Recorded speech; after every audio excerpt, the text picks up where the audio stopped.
expand the expression x plus 1 by x whole to the power of 6. ಇಲ್ಲೇನು ಉಪಯೋಗಿಸಿದ್ದೀವಿ binomial expansion, so which is summation of c a and b. ಇಲ್ಲಿ n ಬರುತ್ತೆ, ಇಲ್ಲಿ n ಬರುತ್ತೆ, ಇಲ್ಲಿ n ಬರುತ್ತೆ, ಅಲ್ಲಿ n ಬರಲ್ಲ. ಮತ್ತಿದು i to the power of i to the power of 0 ಅಲ್ಲ, i is equal to 0. ಇಲ್ಲಿ i ಬರುತ್ತೆ, ಇಲ್ಲಿ ಪವರಲ್ಲಿ ಬರುತ್ತೆ, ಇಲ್ಲಿ ಕೂಡ b to the power of 0 ಬರುತ್ತೆ. ಒಂದು ಸತಿ ಫಾರ್ಮುಲಾ ಚೆಕ್ ಮಾಡಿ. Summation of i is equal to 0 to n nci into a to the power of n minus i into b to the power of i. ಸರಿ ಇದೆ. ಮತ್ತಿಲ್ಲಿ ಇವಾಗ a is x, b is 1 by x and n is 6 ಅಲ್ವಾ. So solution 6c0 plus 6c1 plus 6c2 plus 6c3 4 5 6.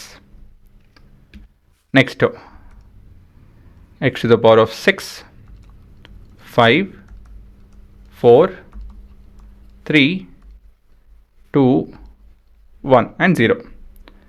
Anything to the power of 0 is 1 ಅಲ್ವಾ. So ಅದು ನಿಲ್ಲಿಸ್ಬೋದು ನಾವು. ಇಲ್ಲಿ ಕೂಡ ಇದು 1 ಬರುತ್ತಿದ್ದು.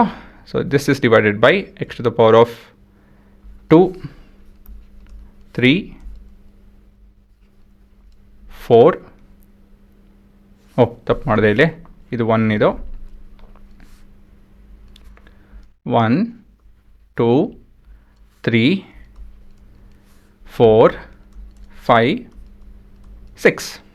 ಸೊ ಕೊನೆಯದಾಗಿ ಉತ್ತರ ಬರೀಬೋದು. ಅದು ಮೊದಲಾಗಿ ಇದನ್ನು ಬರೆದುಬಿಡ್ತೀನಿ. ಇದು 1, ಇದು ಕೂಡ 1, ಇದು 6, ಇದು 6, ಇದು 6 5 6 2 ಅಂತ ಹೇಳಿದ್ರೆ 15, ಇದು ಕೂಡ 15. 6c3 ಒಂದು 6 into 5 into 4 divide by 3 into 2 6 ಅಂತ ಹೇಳಿದ್ರೆ 20.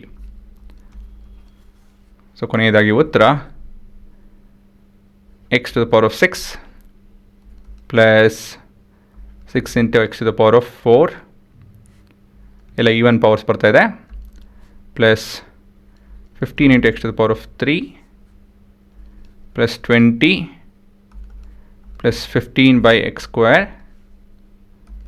plus 6 by x to the power of 4 plus 1 by x to the power of 6. ಸರಿ ಇದೆಯಲ್ವಾ. ಸೊ ಇದೇ ನಿಮ್ಮ ಉತ್ತರ.